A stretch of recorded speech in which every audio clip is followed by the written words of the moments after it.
épocas que a gente está vendo aqui. Acho que chegou alguém, só um pouquinho. Então a gente viu aqui, a gente terminou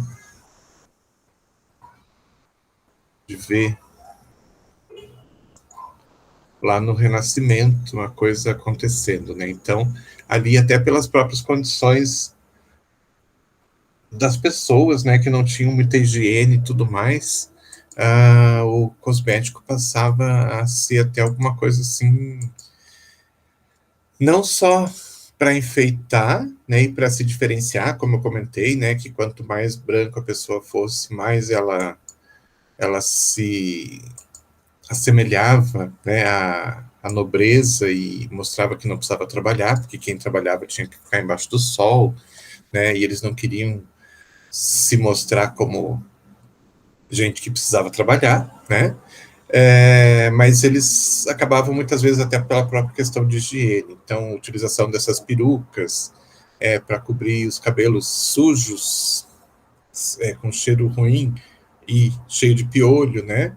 A utilização de daí algumas substâncias que eles tinham à mão, né? Não tinha muita coisa preparada, assim, cremes, como a gente tem, né? A diversidade que a gente tem hoje de produtos. Então, eles acabavam utilizando o que tinha à mão. Então, até a fuligem, né? Esse negro de fuligem que eu coloquei aqui é aquela substância preta que sai da vela quando ela está queimando. Se você colocar ela em alguma próximo a alguma superfície, essa superfície vai ficar escura, né? Então, usavam aquilo, usavam vinagre para melhorar a pele, até a própria clara do ovo, e assim por diante. Então, utilizavam muito o que tinha. Porém, ao mesmo tempo, teve na área de perfumaria, teve um desenvolvimento bastante grande por causa, né, da própria situação. As pessoas não gostavam de tomar banho, e aí, para esconder um pouco o cheiro desagradável, os perfumes foram aprimorados, né, principalmente na França, aonde a gente sabe que tem a maior variedade e os melhores perfumes do mundo, né? Exatamente por isso, porque naquela época não se utilizava muito a questão do banho, e isso fazia com que os perfumes fossem criados de uma forma a tentar cobrir isso. Eu vou até achar aqui um rosinho para vocês darem uma olhadinha. Site que fala as 10 coisas mais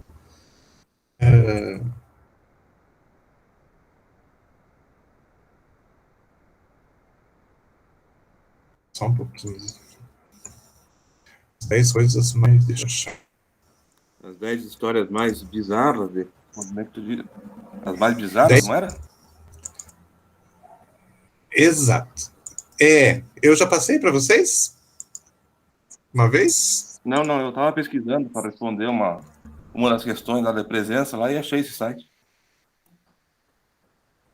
Ah, tá. Então é assim: as 10 práticas de higiene da Idade Média mais nojentas. Vou colocar aqui do lado para vocês, quem quiser acessar, dá uma olhadinha, que estão falando de algumas práticas que eram feitas mesmo, né? E que, graças a Deus, hoje a gente não tem mais isso. Tá aqui do lado. Quem quiser, dá uma olhadinha depois. Tá. Bom, isso, né? A coisa foi se desenvolvendo, tal, claro. Foi, né, tendo um certo desenvolvimento na questão de perfume, questão até de aparecimento de outras substâncias, utilização de outras substâncias. E a gente tem aí um momento na história que tem uma transformação muito grande, que foi no começo do século XX, nem faz tanto tempo assim, né? Que daí sim começou o que a gente conhece hoje como a indústria cosmética. Então, o início mesmo aconteceu aí no início do século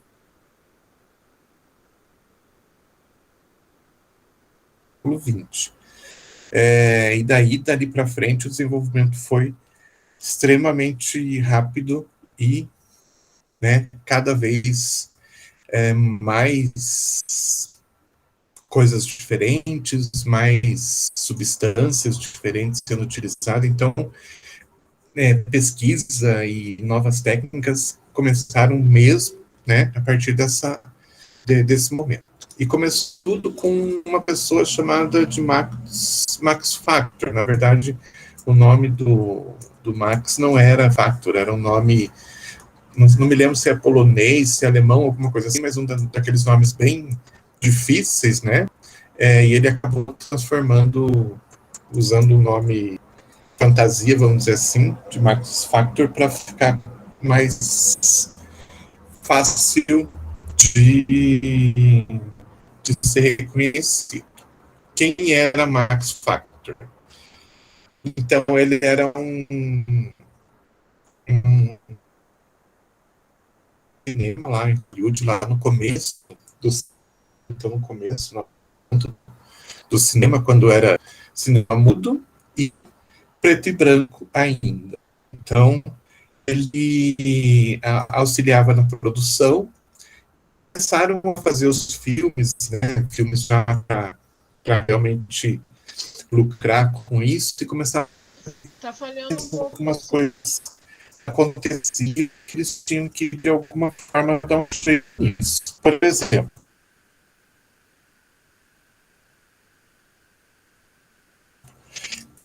como os filmes eram preto e branco, a gente tinha o quê? O preto.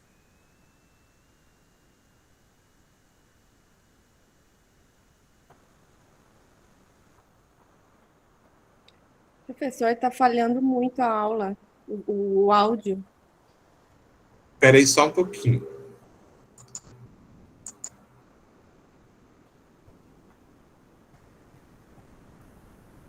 Vamos ver, teoricamente melhorou agora. Estão me ouvindo ainda? Sim, melhorou.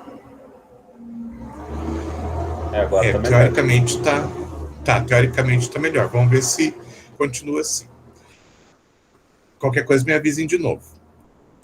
Então, o que acontecia lá naquela época? Filme preto e branco, não tinha cor. A gente tinha, então, o branco, o preto e vários tons de cinza. E às vezes acontecia num filme, o próprio fundo, né, e a pele da pessoa terem tons de cinza muito parecidos, e às vezes a própria pessoa acabava meio que se mesclando com o fundo. Então, precisavam resolver isso, né? Como trabalhar com esses fundos e trabalhar com as próprias pessoas para que desse aquele contraste grande quando o filme fosse projetado, né? E aí esse Max Factor, ele foi a pessoa que começou a trabalhar com isso. Então, ele começou a trabalhar com os fundos, né, tentando diferenciar os fundos, e ao mesmo tempo utilizando de técnicas que ele foi experimentando com a pele das pessoas. Então, por exemplo, ia usar um fundo muito branco, e a pessoa já tinha uma pele muito branca, então vamos utilizar alguma substância para escurecer um pouco a pele, para ela ficar com a pele mais contrastante com aquele branco. Então, ficar mais uma coisa mais cinza, né? E contrastar mais com o branco. Deixa eu abrir a porta que chegou alguém. Ou ao contrário, né? Tinha um fundo que era mais escuro e precisava clarear a pele para que desse aquele contraste também. Então, ele foi começando a trabalhar com isso e foi se especializando nisso, né? Então, criar substâncias para pintar o lábio, para deixar o lábio também com uma cor mais... Uma cor não, né? Um cinza mais destacado. E assim foi. Até que, né, de uma hora para outra, os filmes preto e branco deixaram de existir e os filmes coloridos começaram a aparecer. Aí ele se desesperou um pouco, né? Porque daí já não dava mais para usar, por exemplo, uma substância, sei lá, muito branca, né? Passar talco no rosto dos artistas, porque ia ficar pouco natural. Ou utilizar uma substância, sei lá, cinza, para escurecer um pouco o rosto, porque também não ia ficar muito natural. Aí ele começou a desenvolver substâncias, né, que dessem um colorido, dessem um contraste e, ao mesmo tempo, ficasse uma coisa mais natural, não ficasse aquela coisa assim totalmente bizarra, né? E aí ele começou a desenvolver produtos, batons, pós faciais, cremes faciais coloridos, blush, esse tipo de coisa. E aconteceu uma coisa interessante, porque esses filmes eram passados no cinema, não existia televisão ainda, né? E todo mundo ia no final de semana no cinema para acompanhar o que. Como a gente tem série hoje, tinham filmes que eram passados, né, semanalmente, e eram como se fossem séries mesmo, né? Que não terminavam, não começavam e terminavam no mesmo dia. Então as pessoas acompanhavam, iam todo domingo no cinema e tal. E as mulheres começaram a gostar daquele lábio vermelho de uma certa atriz, aquele tom de saúde de uma outra atriz que tinha lá a maçã do rosto bem avermelhada, e assim por diante. E começaram a gostar e começaram a pedir, né?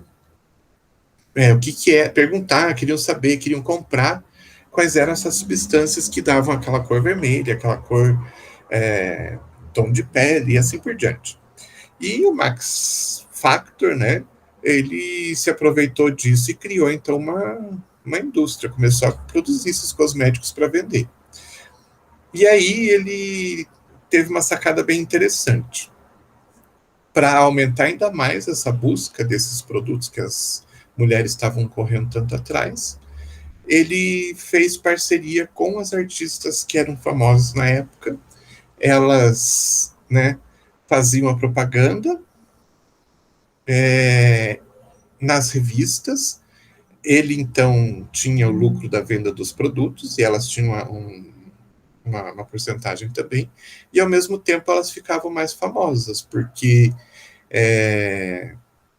propaganda em revista era o que existia na época. Então, para que elas ficassem ainda mais conhecidas, elas acabavam se propondo a fazer isso. Então, nada mais fácil, né, para quem já trabalhava com as artistas, colocar elas maquiadas para vender mais produto e, ao mesmo tempo, elas ficarem cada vez mais conhecidas.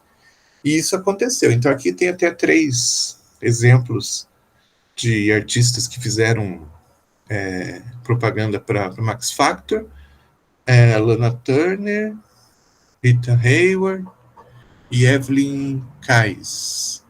3 artistas que eram famosas e que ajudaram e alavancaram bastante Max Factor a crescer e se desenvolver. Hoje é uma das grandes empresas do mundo. Por incrível que pareça, não vem para cá os produtos dessa empresa. Mas é uma das maiores empresas do mundo. Alguém já ouviu falar?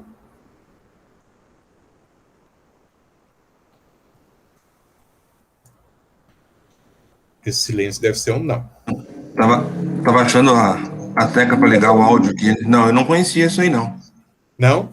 Então, Não. eu conheci, eu lembro de ver nas farmácias para vender quando eu era criança, bem pequeno.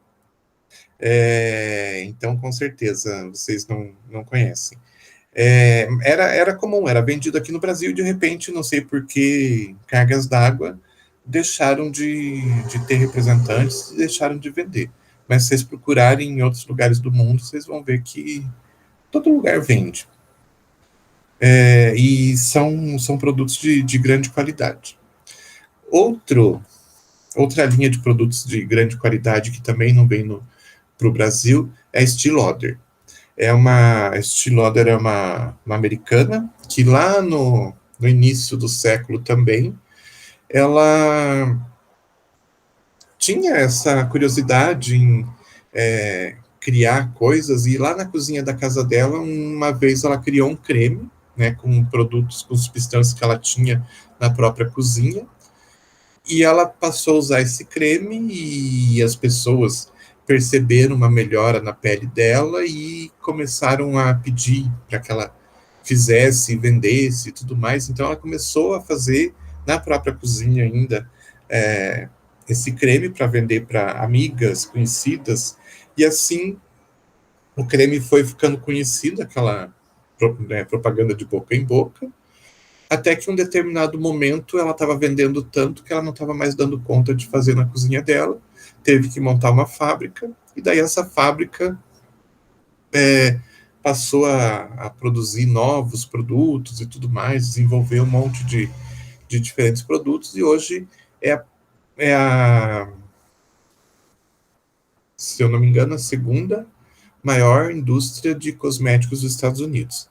Também não vem para o Brasil, não sei porquê, mas eles têm uma...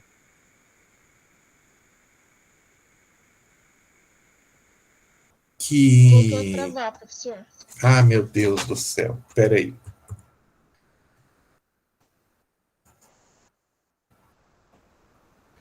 Mas aqui tá...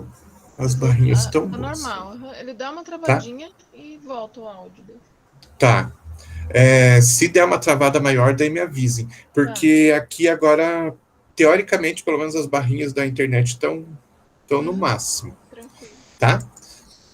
Professor, então... No slide anterior você falou da marca Walker? Não entendi? O slide anterior que o senhor estava falando dos produtos era da marca Walker? Não, Max Factor. Ah, desculpa. Desculpa. É que eu lembrei dessa marca e passou o slide ali, eu não tinha gravado o nome. Que era daquela americana que criou também o primeiro produto para alisar cabelo. Ah, eu sei. Não, mas não é. Daí é uma linha étnica, né? Ficou por ela ser negra, né? Daí isso. né? Isso. Sim, tem essa empresa, eu não coloquei aqui no slide porque ela não tem um alcance tão grande quanto essas outras que eu tô falando. E que foram as primeiras, né? Porque senão a gente passaria aí o ano inteiro só falando de diferentes marcas. Tá bom. Porque tem muita coisa, muito nicho de mercado, né? E esse é um nicho que hoje estão buscando aqui no Brasil e que há muito tempo já se buscava nos Estados Unidos. Tá certo? Obrigada. Desculpa, professor, eu estava lendo aqui também um site, daí eu confundi o nome da... Não, tranquilo. Vamos para frente. Na mesma época surgiu uma outra pessoa chamada Elizabeth Arden. Também não chega esses produtos no Brasil, acho que só chegam nos perfumes. Que era uma dona de um salão em Nova York, ela tinha lá um salão de beleza, e ela começou também dentro do salão a fazer algumas formulações e utilizar nos clientes e tal. E ela passou a ficar bem conhecida também por esses produtos, largou o salão de beleza para construir uma fábrica. E a grande diferença que a Elizabeth Arden tem é que ela impulsionou as suas vendas com uma coisa que não era muito comum na época, a utilização de propaganda em revistas, mas não propagandas, por exemplo, essa propaganda que vocês estão vendo aqui, essa foto que vocês estão vendo, a do lado esquerdo ainda está mostrando um produto, né? Mas a do lado direito não mostra produto nenhum. E as propagandas dela eram muito isso, não mostra esse produto. Tem a mulher, né? A foto da mulher, tal, colocava lá em algum ponto Elizabeth Arden, e as pessoas ficavam curiosas porque não sabiam o que era essa propaganda. O que é Elizabeth Arden? Cadê o produto? Né? Não tem na fotografia, não fala nada. Isso fazia com que as pessoas ficassem bastante curiosas e fossem atrás. E passou a ser uma forma de propaganda da Elizabeth Arden e impulsionou bastante os seus produtos. O que mais? Helena Rubinstein, também, por muito tempo, eu lembro também, quando era criança, que nas farmácias esses produtos eram vendidos aqui e também deixaram de ser vendidos. Não sei por que o Brasil tem essa resistência por essas grandes marcas mundiais. A Helena Rubinstein, na verdade, não era americana. Ela começou a produzir seus produtos lá da Europa. Ela tinha formação na área, essa é a grande diferença dos outros. Então, ela desenvolveu produtos, mas com conhecimento teórico, né? Tinha formação.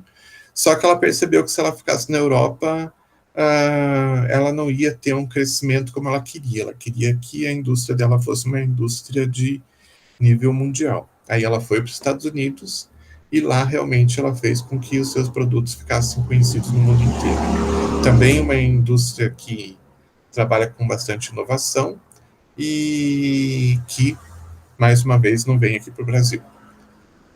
Nos anos 50, a gente tem, já falando um pouquinho do Brasil, né, se voltando para o nosso país, a gente tem a entrada de duas grandes marcas mundiais aqui no país. De um lado a Avon e do outro lado a L'Oréal. Então a Avon chega no Brasil com aquela proposta que eles já tinham nos Estados Unidos, né, da venda de cosméticos de porta em porta. E aqui no Brasil isso foi muito, muito aceito, né, porque a gente não tinha, primeiro que a gente não tinha nenhum outro sistema semelhante, né, então foi uma inovação, ao invés de você ter que ir aos lugares para comprar um produto, o produto vinha até você, né? Os brasileiros gostaram bastante disso, e também a gente não tinha muita opção. Se você fosse numa farmácia para comprar um shampoo, não tinha opção. A maior parte da população ainda usava sabão de coco para lavar o cabelo, utilizava o sabão em barra, sabão mesmo para tomar banho, sabão de coco. Não tinha muita opção mesmo. Vinha produto de fora, mas vinha muito pouca coisa e era muito caro. E pessoas que queriam comprar alguma coisa acabavam indo para o exterior. Então, a maioria da população não tinha acesso à perfumaria. Aí surge a Avon vendendo, indo na casa das pessoas, fazendo com que as pessoas que de repente não tinham interesse no produto passassem a ter interesse. E a Avon teve uma sacada bastante interessante, que foi a de criar a embalagem que, depois que o produto acabava, ela podia ser utilizada para outra coisa. Então, aqui a gente tem dois exemplos, né? Um perfume que tem o frasco tem uma carinha de abajur e um outro perfume que tem uma cara de sim. Pode ser horrível hoje, muito do cafona, mas na década de 50, 60 e até 70, você ia na casa da sua avó, ia na casa da sua tia, tinha uma coisa que se chamava penteadeira naquela época, você sempre ia encontrar alguns produtos da Avon, tivessem eles em uso, né, ou tivessem enfeitando a penteadeira. Alguém já tinha visto alguma coisa assim na casa de alguém? Já, na casa da minha avó. Pois é, toda avó tinha. Quando eu cresci, minha mãe já era vendedora da Avon, minhas irmãs, nossa, se achavam poderosas. Mas ainda tinha esse tipo de... Tinha, na casa da minha mãe tinha. Tinha. Nossa, então, como você falou, era enfeite. Sim, então eles tiveram essa sacada que foi muito interessante, né? Porque a pessoa comprava pelo perfume que estava ali dentro, mas depois ficava ali, né, como enfeite. E daí aquilo sempre lembrava as pessoas, né? Ela olhava exatamente. Mais pelo frasco para ficar, quanto mais Sim, frasco muitas vezes. Ali, mais muitas vezes. Eu lembro que uma vez eu ganhei de uma tia minha um perfume que era uma bola de futebol. E dentro tinha o perfume. Nossa, o perfume era horrível, mas eu fui lá, joguei o perfume fora e fiquei com a bola de futebol para enfeitar. Né? Então, era muito comum isso. E o fato de estar ali estava te lembrando toda hora Avon, né? E a Avon, nessa, conseguiu entrar no país inteiro. Tinha revendedora Avon de norte a sul do país. Tanto a coisa deu certo que depois começaram a surgir os genéricos, né, que a gente já vai falar de um. E falando da L'Oréal, que também entrou na década de 50, eles entraram com a proposta de mudança de cor de cabelo. Inicialmente, então, era não só cor de cabelo, né, mas produtos para o cabelo, mais voltado para tinturas. E depois que a L'Oréal começou a diversificar aqui no país, mas inicialmente eles entraram e ficaram bastante tempo com a questão capilar. Como eu falei, a Avon fez tanto sucesso que surgiram os genéricos. Tinha uma empresa chamada de Christian Grey, não sei se alguém já ouviu falar, mas foi uma empresa aí brasileira mesmo. A Avon não era uma empresa brasileira, hoje que ela foi comprada, né? Mas ela era americana. E a Christian Grey foi a primeira empresa brasileira que adotou esse mesmo sistema de porta em porta. Fez muito sucesso, era um público um pouco diferente. A Avon era para uma classe média, né? Porque classe alta ia para fora comprar os seus produtos. A classe média não tinha opção. E a classe mais baixa, menos favorecida, não tinha dinheiro para comprar produto de beleza, né? Nada que fosse além do essencial. E o produto de beleza era considerado como alguma coisa essencial. Aí veio a Christian Grey para tentar mudar isso com esse povo que não tinha condições de comprar nada, porque era muito caro, não era tudo muito supérfluo, né? Então eles pegaram esse nicho de mercado e acabaram colocando então esses produtos com uma classe que não tinha nenhum tipo de acesso a nada que fosse supérfluo como produto de beleza. E fez um sucesso gigantesco no Brasil também. Aí a Avon então vinha para atender a classe média e a Christian Grey para atender uma classe menos favorecida. E a classe mais alta continuava comprando seus produtos fora. Aí universalizou, vamos dizer assim, a utilização de cosméticos no país. Todo mundo tinha possibilidade de adquirir os seus produtos. A Christian Grey acabou também utilizando mais ou menos a técnica da Avon, né? Além de fazer as vendas em casa, os produtos tinham um segundo significado, né? Muitas vezes, como é o caso dessa espada, esse cachimbo, né? Daí vai do gosto da pessoa, tudo, mas também eles tentaram fazer alguma coisa que as pessoas se lembrassem do produto mesmo depois do produto acabado. Aí pulando um pouco para frente, já chegando lá no final da década de 70, década de 80, a gente tem uma associação que virou duradoura e bastante lucrativa para a indústria de cosméticos, que foi a associação de alta costura com os cosméticos, né? Cosméticos e perfumaria. Então, começou uma associação aos pouquinhos, né? Lembrando que naquela época ainda, hoje a gente já não tem mais isso tão definido, mas naquela época existiam pelo menos duas coleções para essas grandes casas de costura, né? A coleção de verão e coleção de inverno. Então, eram lançamentos que 2 vezes por ano. Então, roupas para o verão e roupas para o inverno. E as indústrias de cosméticos começaram a se associar a essas empresas para que, além da roupa, né, essas casas de alta costura, elas, junto com as roupas, elas já mostrassem as tendências de maquiagem para os compradores das roupas. Então, o que acontecia? Eram os desfiles lá em Paris, em Roma, em Milão, tudo mais, aonde os modelos estavam lançando as roupas, ao mesmo tempo estavam lançando as tendências de maquiagem. Então, cor de batom, tonalidade de pele, tudo, né?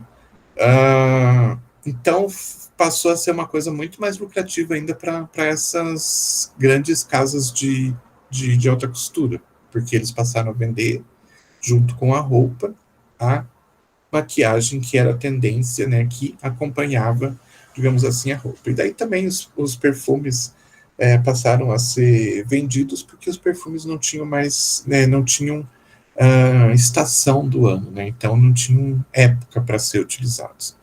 E a maquiagem, teoricamente, era uma maquiagem para aquela estação. Na próxima estação, com a próxima coleção de roupa, viriam, né, novas cores de batom, novas cores de maquiagem e tudo mais. Isso existe até hoje, né?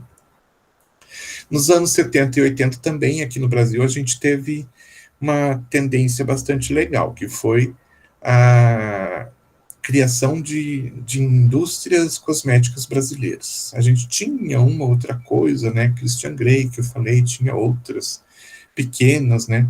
Aquela fábrica de sabonetes da Febo, que era já bastante antiga, Granado, que era bastante antiga, Alma de Flores, lá do Rio Grande do Sul. Então, tinha alguma coisa, mas eram indústrias pequenas e com poucos produtos. E aqui, de repente, surgiu a indústrias cosméticas de um porte maior, que tinha uma intenção de vender para todo o país. Então surgiu nessa época Natura, Boticário, Clorofila, Juliburk, Água de Cheiro em Minas. Natura em São Paulo, Boticário em Curitiba, Clorofila em Curitiba, Juliburk em Curitiba. Tinha mais algumas que surgiram aqui em Curitiba, que eu não me lembro mais o nome, a Água de Cheiro em Minas. Então, assim, foi aparecendo opções pelo país inteiro. E algumas acabaram indo para frente, algumas acabaram sendo incorporadas por outras, mas a gente teve aí, então, um desenvolvimento bastante grande. A gente estava numa época, década de 70, 80, em que as pessoas se preocupavam com os produtos naturais, então, basicamente, todas essas empresas trabalhavam com produtos que eles diziam ser de origem natural, então, à base de plantas, não sei o que, esse tipo de coisa, e depois eles foram se desenvolvendo. Passado mais um tempo, a gente, até então, né, surgiram algumas inovações, ácidos glicólicos e não sei o que, para fazer esfoliação de pele, renovação celular. Anos 90 a gente teve, então, um desenvolvimento maior, já se utilizando de produtos que depois passaram a ser chamados os BBs, né, o BB Cream, não sei o quê, que eram aqueles produtos com várias funções, né, então, função de hidratar, renovar a pele, clarear, iluminar, né, várias coisas num só, e com resultados muito rápidos. Então, a coisa foi se desenvolvendo um pouco mais rápido ainda, né, depois da década de 70, a coisa não só foi, como continua, né, a todo vapor. A tendência aqui para o século XXI, a gente já está há 20 anos no século XXI, né, é que cada vez mais os produtos sejam cada vez mais sofisticados na questão de melhoria, né, de resultados, e ao mesmo tempo cada vez mais a tendência é que os produtos passem a ser exclusivos, feitos para cada pessoa individualmente. Alguns anos atrás, tentaram lançar uma coisa que eu achei interessante, mas parece que não pegou muito, que seria o cosmético tipo self-service. Da mesma forma que a gente vai no restaurante, a gente pega o que a gente quer de alimento, surgiu essa tendência de você ter, por exemplo, um display ali onde tinha várias possibilidades. Tinha, sei lá, creme com protetor solar, creme com um ácido, creme com hidratante, que você ia pegando e você mesmo ia misturando. Não deu muito certo, imagino que ainda não estava no momento certo para a coisa acontecer, porque tem as interações e tudo mais, que eu não sei se as pessoas previram. Só um pouquinho, gente. Sai daí. saia daí. E comendo. Me faz até perder o. Os gatos. É, Os gatos. com certeza. Até perdi o fone.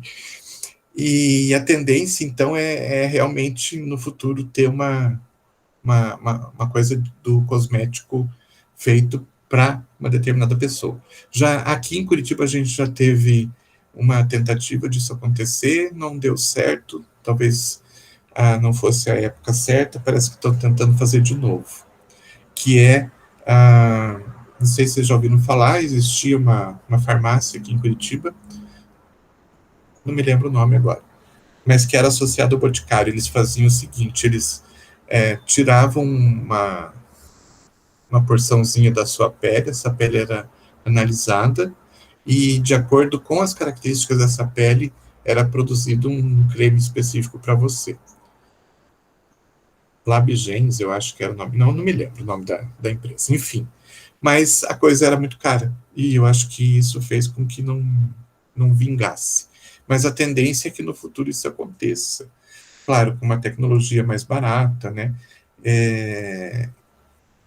Eu acredito que isso vai acontecer um dia. De repente você chega lá numa farmácia, ou chega sei lá, um lugar dentro de um shopping, você coloca lá a tua mão dentro de um aparelho, o aparelho analisa a tua pele e já ou produz, ou já manda para a empresa produzir, a empresa manda para tua casa, alguma coisa assim do gênero. Eu acredito que um dia isso vai acontecer.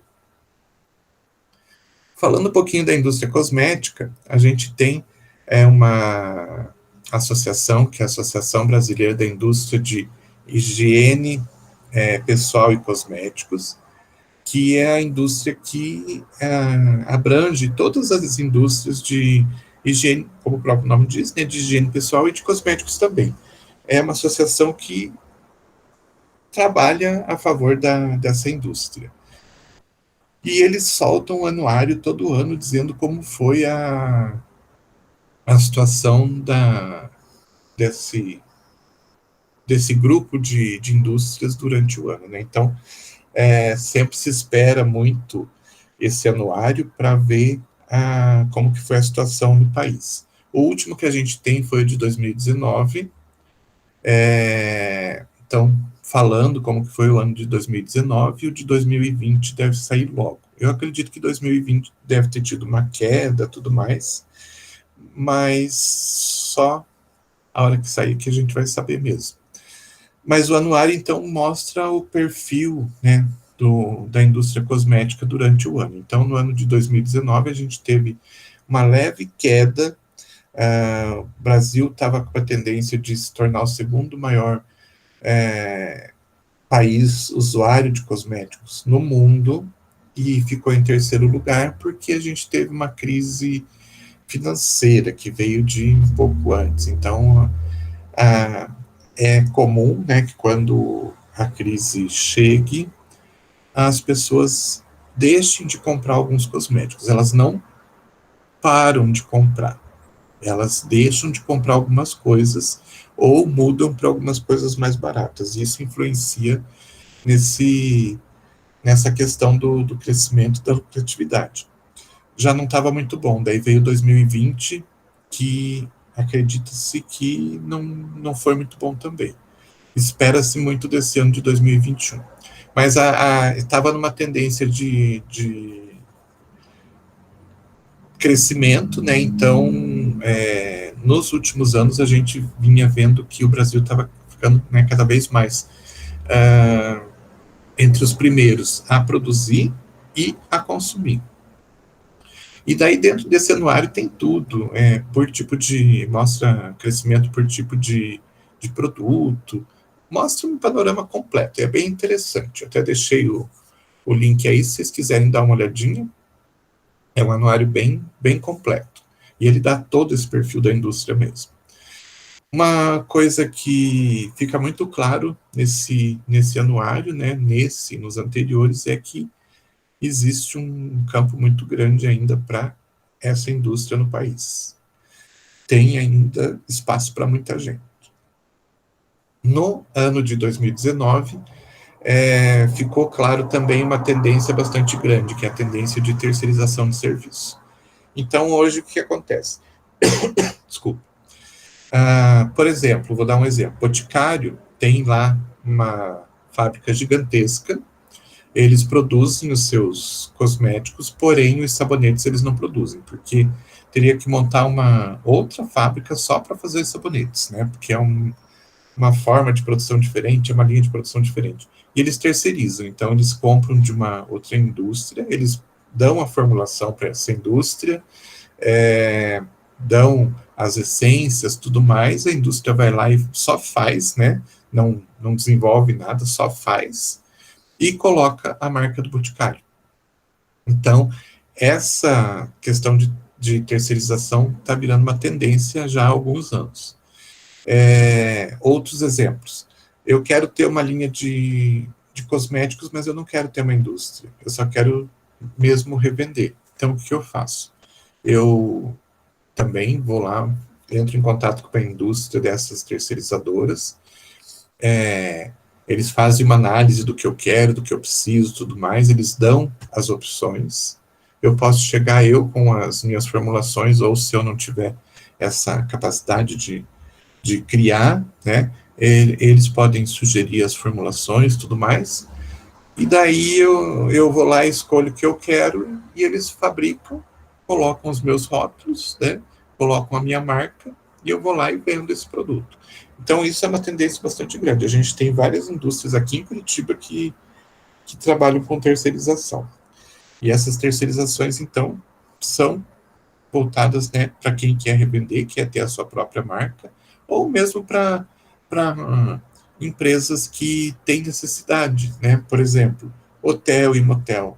Eles já entram em contato com essas empresas, e aqueles kits de banheiro, né, já são comprados por essas empresas e,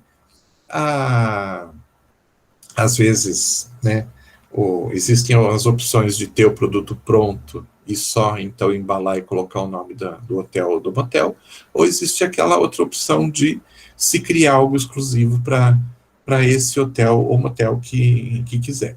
Então,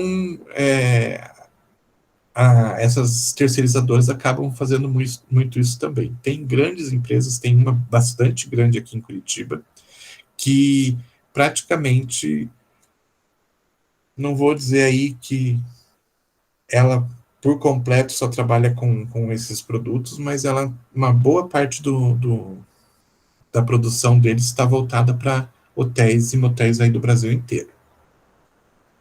Que mais? Tem surgido também uma outra tendência que a gente vê, que tem surgido empresas pequenas, mas com uma variedade muito grande de produtos.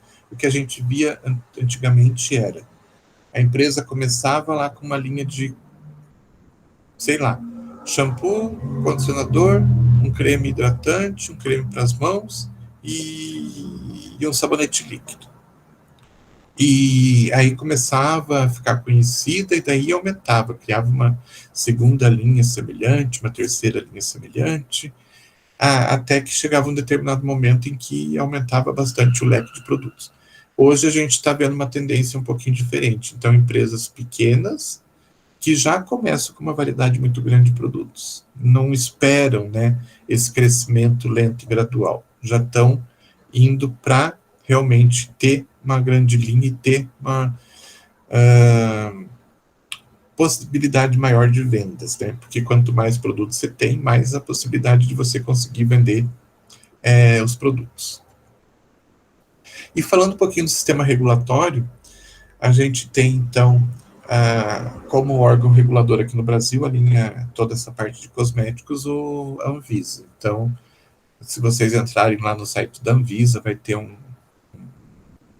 nunca funciona, mas vai ter um link lá só para cosméticos, e daí você entrando nesse portal de cosméticos, vai ter várias informações, várias funções diferentes ali dentro.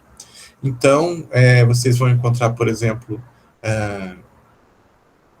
informações de como fazer uma autorização de funcionamento de uma empresa, pedir essa autorização, tudo mais. E tudo isso é feito de forma online, ali pelo próprio site se consegue. Fala de toda a legislação, tem uma parte do site que é destinado a câmaras técnicas, que são especialistas da Anvisa mesmo, que se reúnem para trazer informações, né, sobre determinados assuntos ou resolver sobre determinados assuntos. Por exemplo, quando tem uma proibição de alguma matéria-prima, alguma coisa, essas câmaras técnicas vão lá e explicam por que foi proibido e assim por diante. E aí a gente tem também no site da Anvisa todo o processo de notificação e registro de produto. Então, existem duas situações que podem acontecer. A gente pode, né, quando a gente está lançando um produto, a gente já tem a indústria toda funcionando, tudo certinho, e a gente quer lançar um produto, a gente tem que ter uma autorização da Anvisa. Essa autorização ela pode vir na forma de uma notificação ou de um registro. Isso vai depender do tipo de produto. Notificação é um processo bastante simples, que você preenche alguns documentos e manda online para a Anvisa, e eles já, né, recebem e já te liberam para isso, te dando, então, essa possibilidade de você começar a produzir e vender. E alguns produtos que são um pouquinho mais complicados, você tem que fazer um processo de registro. Então, se pede mais documentos, se pede mais comprovações de segurança do produto, tudo mais, e eles te dão um número de registro quando esse produto vai ser liberado para produção e venda no mercado. Já vamos falar um pouquinho mais sobre isso. Tem várias legislações importantes, eu só coloquei algumas aqui, só para vocês terem uma noção do que vocês acham lá dentro. Então, tem, por exemplo, uma resolução que fala de substâncias que não podem estar presentes em cosméticos. Tem outra que fala dos filtros que são permitidos, então não é qualquer substância no país que pode ser utilizado como filtro solar. Tem uma resolução que fala, então, como que você faz a notificação desses produtos. Tem uma que explica como é que você faz o registro dos produtos. Tem legislação para falar de rotulagem, o que precisa, o que não precisa. Lista de substâncias com concentrações que devem ser obedecidas. Então, tem algumas substâncias que existe um limite, né, que pode ser utilizado dentro de uma formulação. Então, tem várias informações diferentes que vocês podem encontrar ali, que são importantes e na verdade, são fundamentais para que você consiga essa notificação ou esse registro desse produto. Falando em notificação e registro, então, a gente classifica os produtos em 2 diferentes graus. A gente chama de produtos de grau 1 e produtos de grau 2. E é assim que a gente tem a diferenciação entre a notificação, que é um sistema mais simples, né, de você conseguir essa autorização para produzir e vender, e o registro, né, que precisa um pouco mais de documentação e mais informações para você poder também produzir e vender. Segundo a Anvisa, o que são os produtos de grau 1, então?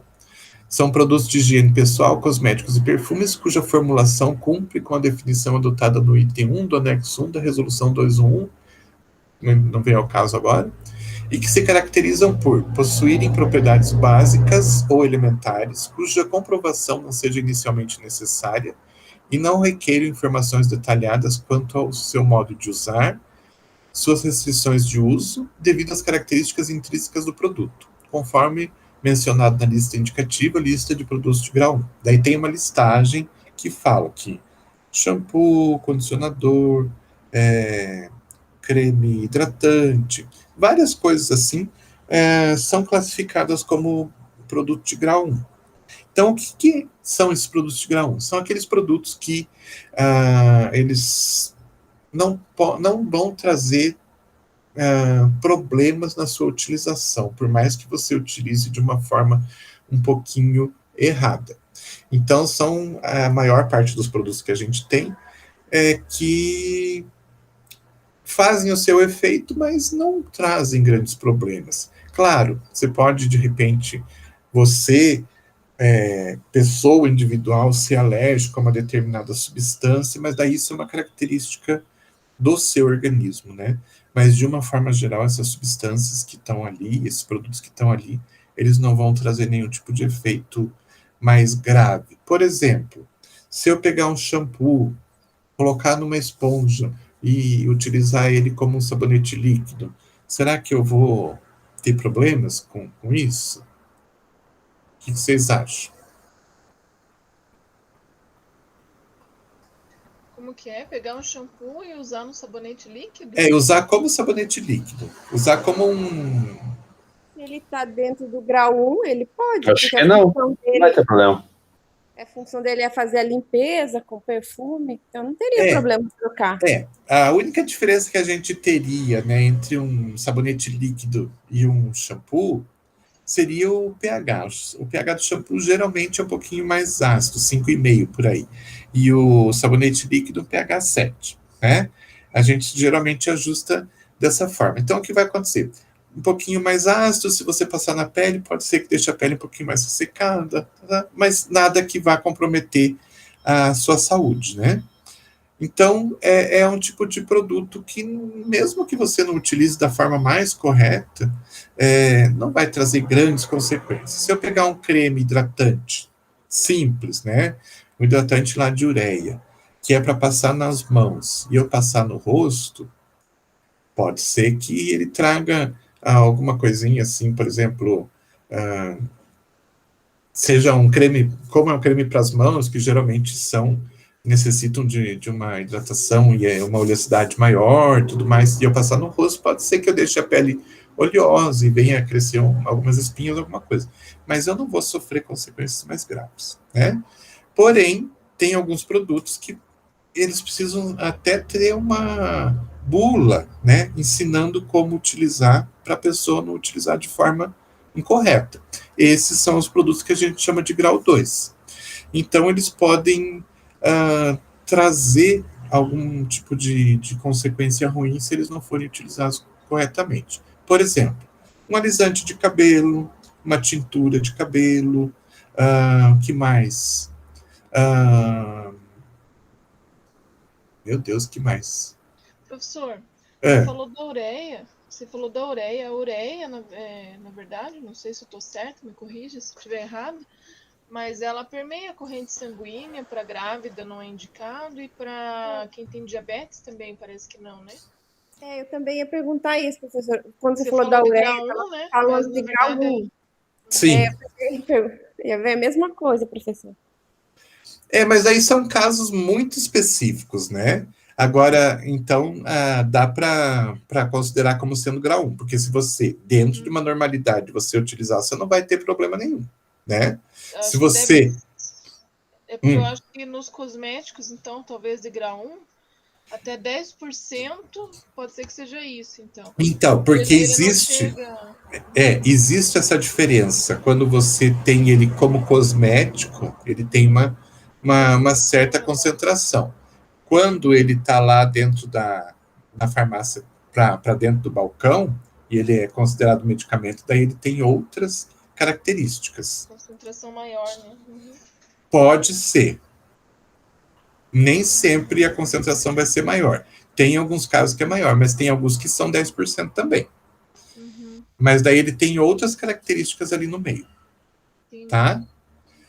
Agora, os de grau 2 são aqueles que realmente trazem para qualquer pessoa, se utilizar de forma errada, vão trazer consequências. Então, só falando dessa questão de grávida, tem que vir, mesmo que ele seja de grau 1, tem que vir no rótulo, muito bem explícito, né? Quem que não pode usar. Né? Então tem que vir explicado lá que certas pessoas não podem utilizar tudo mais. Mas mesmo assim eles são de grau 1. O de grau 2 é aquele que qualquer pessoa, não só um grupo específico, mas qualquer pessoa que utilizar de forma errada pode sofrer consequências. Por exemplo, no caso de tintura de cabelo, a própria bula que vem junto já ensina como tem que ser preparado, como tem que ser feito. Fala-se de um determinado tempo, né, que você vai manter aquele produto no teu cabelo para dar a coloração. Se eu deixar mais tempo, eu posso sofrer consequências. Por quê? Porque ali tem substâncias irritantes, podem irritar meu couro cabeludo, podem chegar a fazer feridas e tudo mais. Se ficar muito tempo no meu cabelo, pode começar a trazer consequências para os fios de cabelo também. Então, traz um monte de problemas. Então, são produtos que têm uma gravidade maior quando utilizados de forma errada por qualquer pessoa, seja um adulto, seja um adolescente, seja uma pessoa de mais idade, vai ter problemas. Mesma coisa um alisante de cabelo. Se você pegar um alisante de cabelo e deixar por muito mais tempo, você vai começar a perder o seu cabelo, porque ele vai começar, entre aspas, derreter, né? Pode afetar o seu couro cabeludo e tudo mais. Então, na verdade, assim, essa divisão são os produtos de grau 1, que são aqueles mais simples e que não vão afetar as pessoas de uma forma geral, né?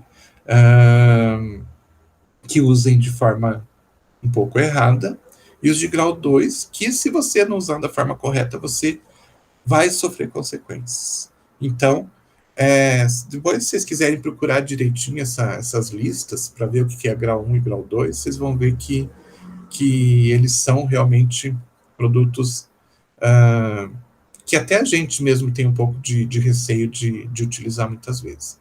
E dentro do grau 2 a gente tem todos os produtos que são feitos para criança, porque daí é um grupo especial e tem toda uma legislação específica para produtos que são feitos para crianças, tá?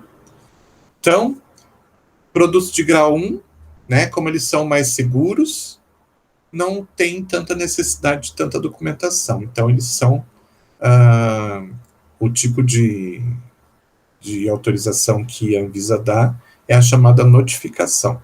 E os de grau 2, que precisam mais comprovação, tudo mais, eles precisam passar pelo processo de registro. Eles vão ter que mandar muito mais documento e é muito mais difícil de conseguir essa autorização. Ok? Só para vocês terem uma ideia, a gente vai falar mais sobre essa questão aqui do lançamento de produtos. No processo de lançar um produto, então você tem que, né, em questão de documentação, fazer uma montagem de um dossiê técnico. Então você faz lá, junta todos os documentos que são necessários, manda tudo isso para a Anvisa por esse peticionamento online que tem no site da Anvisa, e obviamente tem um termo de responsabilidade que tem que ser assinado pela indústria, né, se responsabilizando por qualquer coisa que venha acontecer com as pessoas que utilizarem de forma correta ou de forma incorreta os seus produtos. Tá? Literatura que a gente utiliza na indústria cosmética, CTFA, Cosmetic Toiletry and Fragrance Association, Index ABC, e toda a nomenclatura de matérias-primas são seguidas pelo INCI, que é uma relação, né, uma listagem de matérias-primas que tem um nome, digamos assim, cada uma dessas matérias-primas tem um nome padrão. A gente vai encontrar muitas vezes a mesma matéria-prima em diferentes países com diferentes denominações, com diferentes nomes. Para evitar, né, qualquer coisa, a gente utiliza, então, o INCI, que é uma lista de nomes que são os nomes oficiais e que devem ser utilizados no mundo inteiro. Então, se vocês olharem, por exemplo, em alguns cosméticos que a gente tem aí, que no Brasil ainda não está bem estabelecida essa regra de todo mundo seguir o mesmo padrão, mas em alguns cosméticos vocês vão ver que as matérias-primas estão escritas em inglês. Então, isso já indica que já estão adaptadas ao INCI. Então, vocês vão ver lá alguns casos que a indústria resolveu colocar em português e em inglês. Também está correto, porque é importante que os brasileiros, mesmo não sabendo o que são as matérias-primas, mas que as pessoas que compram possam visualizar ali o nome das matérias-primas certinho. Então, vocês vão encontrar muito isso, né? E vão encontrar ainda cosméticos que estão escritos só em português e que não estão dentro da nomenclatura oficial mundial, que devem fazer isso nos próximos anos. Precisam fazer isso para se adaptar. E por hoje é só. Perguntas?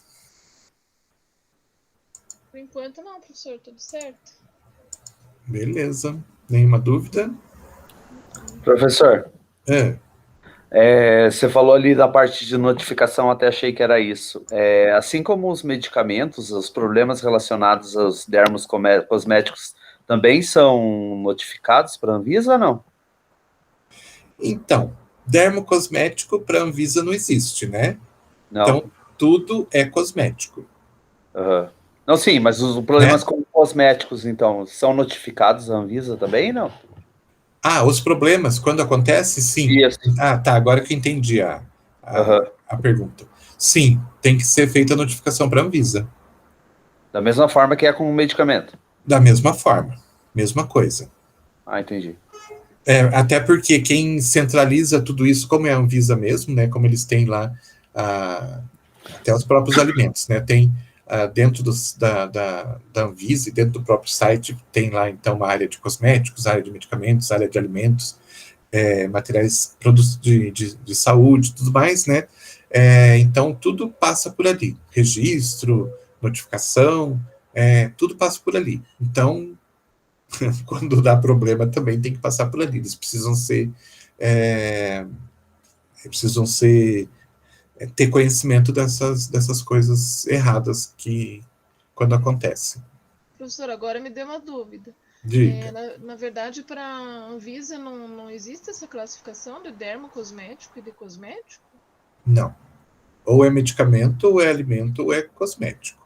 Tanto que se você for procurar lá no site para fazer um registro de um dermocosmético, você não vai encontrar. Mas de onde que vem essa classificação, então? Você não assistiu a primeira aula? Oi? Ele falou na primeira. Não, eu assisti, mas não estou lembrada. Então, oficialmente não. Oficialmente ou é cosmético ou é medicamento.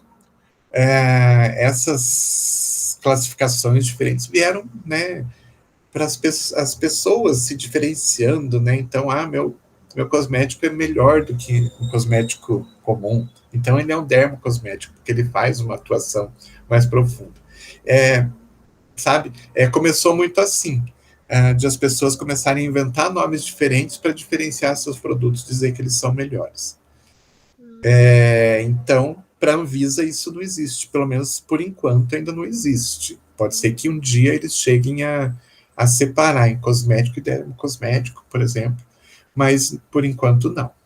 Então é tudo cosmético. Ou você registra como cosmético, ou você registra como medicamento. Se for como medicamento, daí vai seguir as regras de medicamento, vai ter que ficar lá dentro do balcão, quando for para venda numa farmácia. Esse título de dermocosmético, professor, não se enquadra dentro dessa separação do produto de grau 1 para grau 2? Nem sempre. Às vezes tem dermocosmético que é grau 1. E às vezes tem alguns conforme a substância. Na minha cabeça, o dermocosmético ele gera um produto com mais... permeável, né? Permeia mais Bom, pelo menos assim, gera essa dúvida, eu fiz essa pergunta, porque como a gente faz, como a gente vende nas farmácias, sim. Então tem muitos treinamentos de representante mesmo dos laboratórios, né? E a gente Sim, vê, eu já observei que alguns treinamentos eles falam coisas assim que é mais para venda do que sim, para sim. realidade, né? E gera essa dúvida mesmo. Mas será que eu fiquei com essa dúvida mesmo tendo falado na outra aula? Aham, Foi gravada, né? Depois foi aham. gravada. Não, mas assim, isso é muito. Foi realmente uma coisa que começou para fazer essa diferenciação, para dizer que meu produto é melhor, não sei o quê, Uhum. né? Mas aí eu pergunto para vocês: tem um creme lá na farmácia que chama. Como é que é mesmo? Sebo de carneiro? Uhum. Já ouviram falar? Já. Que custa o quê? Uns R$ 15. E se eu não me engano, Uhum. ele é feito com 10% de ureia. Aí Isso. tem um creme chamado Uredin, que é 10%. Uriadim. Ureadin, isso. Que é 10%, que custa cento e pouco. Isso. Pois é. Então, na verdade, assim, as indústrias querem que você, né, que está vendendo, muitas vezes. É porque eles falam que é nano-encapsulado, que tem uma tecnologia a mais para permear mais na pele, né? Isso que é Uhum, falado. mas Aí nem sempre é assim. eu achei que tinha essa diferença entre derma e cosmético por conta disso. Mas então É, não. então, na verdade, assim, não dá para a gente jogar tudo no mesmo balaio e dizer que Uhum, é tudo igual, né? Que o Ureadin e o sebo de carneiro são exatamente a mesma coisa. Mas, uhum. claro, pode ter, pode. Pode ter uma penetração maior? Pode, mas nem tanto assim, né? Nada comprovado de Nada ter uma que. diferença tão enorme assim. É, é. Entendi. Então, muita coisa está voltada a. Vamos, como é que eu A posso dizer? marca? E também para que a própria marca possa justificar um valor tão caro, Uhum, sabe? Um valor tão alto para um produto que, né, pode ser melhor que o outro, mas talvez ele não seja tão melhor assim. Que, se você fosse parar para pensar, pagar 10 vezes mais talvez não fosse justo. uhum, Então, muita coisa, gente, muita coisa que tem aí no mercado, infelizmente, é mais propaganda e marketing do que qualquer outra coisa. Só para vocês terem uma noção, né? Quantas propagandas diferentes a gente vê na televisão de cápsulas de ômega 3 e não sei o quê. Será que elas são tão diferentes assim? Eu lembro que lá, quando começaram a falar do ômega 3, era ômega 3, né? Depois já tinha que falar alguma coisa, né, que diferenciasse o meu produto do produto do outro ali que estava vendendo também. Resolveu começar a vender. Então, o meu, eu falava que era ômega 3, então ele já era bom. Daí o fulano ali do lado começou a vender também. O que eu vou fazer para diferenciar? Ah, mas o meu é melhor. Por quê? Porque veio da Noruega, onde tem o bacalhau, salmão, sei lá que peixe lá que eles dizem que tira. Salmão, acho. Então o meu é melhor porque Águas vem da Noruega. profundas. Hã? Das águas profundas. Exatamente. Esse é o... Gente, de quem que é esse? Eu já vi essa propaganda. Só por Deus. Eu Então, também acho que então já vi. assim, o que acontece? Agora, vir da Noruega, das águas profundas, ser ômega 3 com essas características já não é mais suficiente, porque já tem mais gente vendendo. Então, agora eles estão falando, eu nem sei o que é, mas são duas siglas diferentes, que o meu tem mais do que os outros, sabe? Então, muitas vezes, dentro dessa área, tudo que está ligado à beleza vai ter muita coisa que é além, né? É mais falado do que realmente a coisa acontece. Vocês vão ver isso muito. Tem muita coisa que podia chegar até, né, se fosse analisado mais a fundo assim, a propaganda enganosa mesmo. Então, as próprias indústrias, né, e as grandes indústrias, elas têm que focar o seu produto em algo que os outros, né, não tenham. Então, muitas vezes eles acabam focando num determinado ponto que pode ser que não faça o mesmo resultado, mas para o público que está utilizando, aquilo tem que ser ouvido como uma coisa assim fantástica e maravilhosa que vai trazer um resultado fantástico. E infelizmente nem sempre é assim. Usando o exemplo Desculpa, do ômega, desculpa por tirar. Um peixe, né? Exato. É bem isso mesmo. No caso do ômega é bem isso. Exato. Então vocês vão ver muito isso. Então tem muito produto aí no mercado que tem que se agarrar em alguma característica que os outros não tenham para ele se diferenciar. E às vezes essas características não querem dizer nada. E até para justificar, né? Porque tem vitamina C, creme de vitamina C que custa R$29 e tem creme de vitamina C que é R$300. Exato. É muita diferença. Mas daí vem aquela coisa, é vitamina C, não sei o quê. Não, é do lado e não sei o quê. Exato. Eu caí nisso já.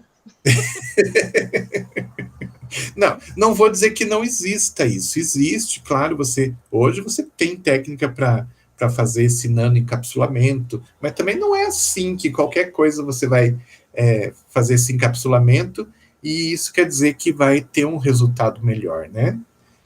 Pode ser, claro, tem substâncias que sim, mas pode ser que tem alguns nanoencapsulamentos aí que não tragam diferença nenhuma. Entrou mais para dentro da pele, mas não fez absolutamente nada, não tem função nenhuma. Sabe? Então, infelizmente, dentro dessa área, a gente não pode acreditar em tudo que se fala. Porque a questão é se diferenciar para vender. Né? Sinto muito se alguém tinha sonhos quanto a isso, mas a realidade não é bem assim. Às vezes é um pouquinho mais questão só financeira do que qualquer outra coisa. Infelizmente, o que a gente vê muito, principalmente quando você vai fazer, depois você vai fazer curso e tudo mais, as pessoas acabam, muitas vezes, até os próprios professores que estão dando esses cursos, acabam falando algumas coisas que não sejam assim tão verdades. Por quê? Porque o curso sempre tem que trazer alguma coisa, né, que chame atenção e que, né, senão ninguém faz o curso. Infelizmente tem isso também. Tem que tomar um pouco de cuidado com isso. Beleza? Beleza. O ômega 3 das águas profundas é o da Top Term. Exatamente. Que agora tem dois índices lá que... Oi? Faz muito bem para o corpo e para a voz. Tem que saber falar igual ela. Imaginou?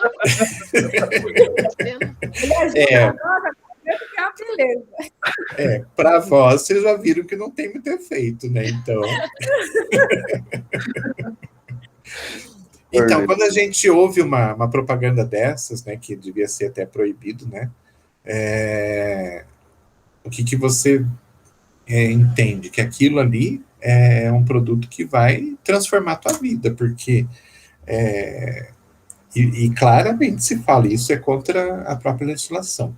Faz bem para a pele, faz bem para o cabelo, faz bem para o coração, faz bem para o fígado, faz bem para a voz, né? Então... Isso virou piada já, né? Sim. Não sei se alguém acredita mais nisso. Não acredita, porque senão essa propaganda não estava mais sendo veiculada. E ela continua sendo veiculada. Então, porque as pessoas compram. E eu acredito que muita gente compra, não sei, porque vê, né, tantas vezes aquilo, como a gente já ouviu falar muitas vezes, né, que uma mentira, ela contada muitas vezes acaba se tornando uma verdade, né? Então, se alguém mentir na cabeça de uma pessoa, mentir sempre a mesma mentira, vai chegar um ponto que a pessoa vai acreditar naquilo. E ali eu acho que é um exemplo disso. Né? Sei lá, mas eu acho que é um exemplo. E é um pouco perigoso. Porque de repente as pessoas começam a tomar, e pode ser que possa trazer algum tipo de consequência depois, sei lá. Na verdade, nem todo mundo pode tomar o ômega 3, né? Então. Se tiver alergia a camarão, por exemplo, pode ter uma substância ali que vai causar alergia. Mas isso não se fala, né? Não se fala. Pois é. Então, isso é muito perigoso. Aí a gente está dentro de um... O grande problema que a gente vê é que falou em alguma coisa que vai trazer melhoria estética, pronto. Pode falar, passar até... sei lá. Terra... Não, terra já usam, né? Terra vulcânica. Se passar água, você vai ficar mais jovem e as pessoas começam a lavar o rosto. Águas vulcânicas. Então, professor, tem um produto da Forever, é um gel de aloe vera. Você conhece? Não, só conheço aloe vera. Na época que a minha irmã estava tomando, era para ajudar no metabolismo, aumentar a imunidade, né? Ela fazia tratamento. Então, ela tomava uma colher daquilo por dia. Essa semana, eu estava falando com a minha amiga, a nutricionista passou aloe vera para acelerar o metabolismo, para ajudar no emagrecimento. Pronto. Pronto. Falou em emagrecimento, então? Exatamente, porque parou a venda do aloe vera, né? Deu uma parada no mercado, aí agora eles estão usando para emagrecimento. Está dando um boom de novo nas vendas. Mas a aloe vera tem que tomar cuidado, porque ela pode ser tóxica, né? Isso ninguém fala. Era isso que eu ia perguntar, não é tóxico, não? Em uma quantidade grande, Tem, inclusive, bebida de aloe vera japonesa, né? Eles têm o costume de tomar, tipo suco. Mas tem... Eu acho que vai chegar um momento que vai fazer mal, né? Eu acredito que sim. Porque não é uma coisa que você pode utilizar assim à vontade. Eu já li alguma coisa que tem uma certa concentração que ela pode ser tóxica. Então, mas isso ninguém fala. Esse que é o grande problema. Todo mundo, que nem a gente estava comentando, avalia o produto pelo preço. Como é um produto caro, todo mundo acha que é bom. Essa é uma outra técnica de venda muito, muito comum. As pessoas veem aquilo como sendo muito caro, né? Já associam essa questão de ter resultado. E às vezes até a pessoa que não tem condições, ela acaba juntando dinheiro para comprar aquilo que está fora do alcance dela, mas que ela tem certeza que vai trazer um bom resultado só porque é caro. Nossa, eu acho isso assim muito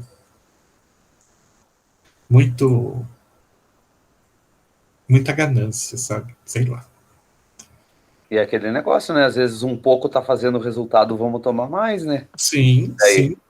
A pessoa não tem conhecimento, não tem muita instrução, não tem quem oriente, acaba se intoxicando com alguma coisa. Hein? Sim. Porque também essa questão, né, de parece que quanto mais efeito vai fazer, também não é assim que a coisa funciona. Né? Mas para a cabeça de quem não entende, é assim, né? Quanto mais, melhor vai ocorrer a melhoria.